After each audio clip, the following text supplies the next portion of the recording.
2025 has begun, and I am taking a new approach on the great books of human civilization.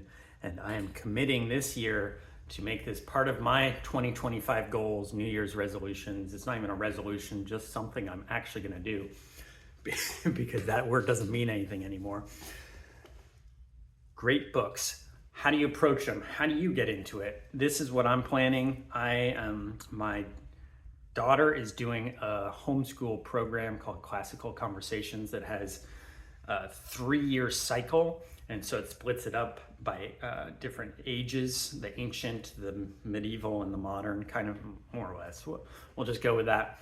So I am planning to finish the rest of this school year by doing ancient books. So all the ancient great books up until about 600 AD, let's say.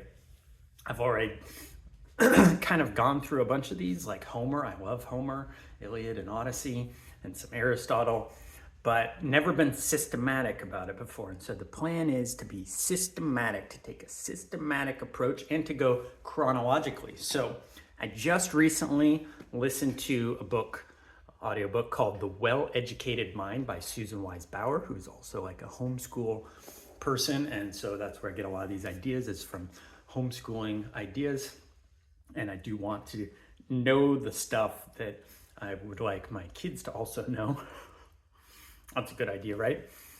I have my own issues with Susan Wise Bauer, whatever, we'll leave those aside for now. But I mean, I didn't think the book was amazing, Well-Educated Mind, but at least it has some good ideas. And one of them was to go chronologically through the great works, which I think makes a lot of sense. And so I was recently exploring Plato. I made a recent video about Plato's Republic, and then I'm listening to Symposium right now as well. And one of the things that I'm experiencing for myself is that I don't think I absolutely love Plato. I'm not actually maybe a huge fan, or Socrates.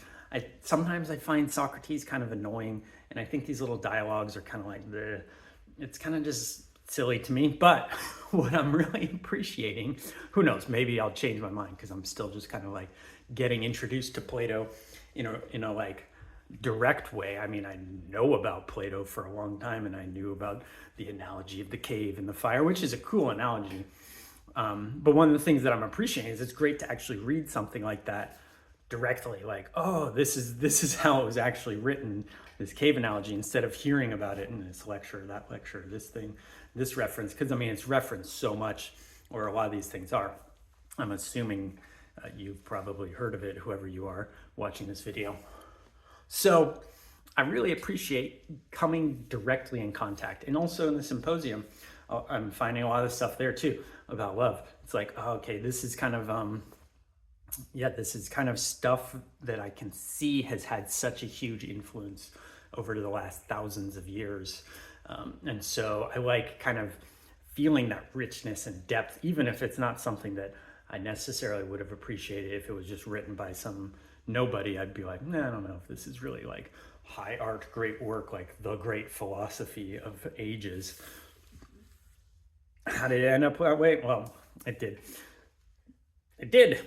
I'm not going to get into all that because I just really want to talk about the great work. So I've listed out, I'm going to try to I'm trying to narrow it down to just about 20 books for the first 6 months in this ancient age. And then I'm going to go to the next age and come up with, maybe about another 20 to finish off the year.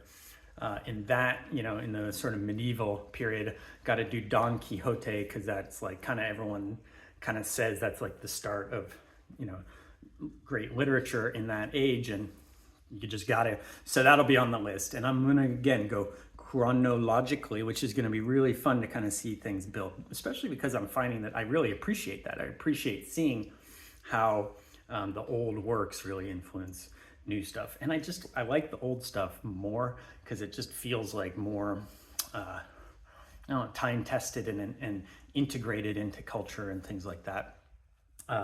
So that's my plan, and I'm gonna do it. It's not just a resolution, I'm gonna do it.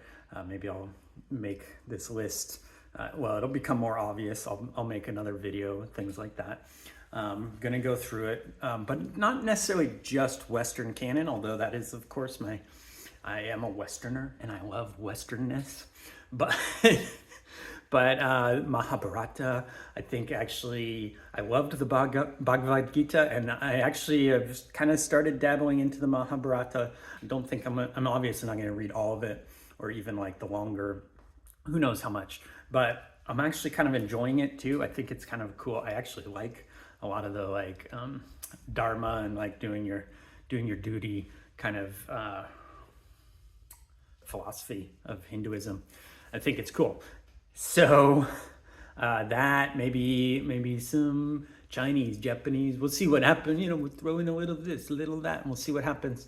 But the important part is trying to like really kind of appreciate the great things that have come out through history and to kind of march through them in chronological order.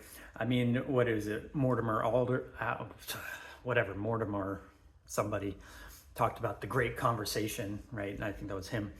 And I feel that it's like, okay, I'm directly contacting the Great Conversation, and which I have my own voice to add to it. And this is it.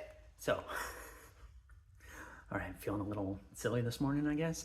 What do you think? How do you approach the great works, the classics? Do you have any tips for me as I get more systematic about it and not just haphazard? Let me know.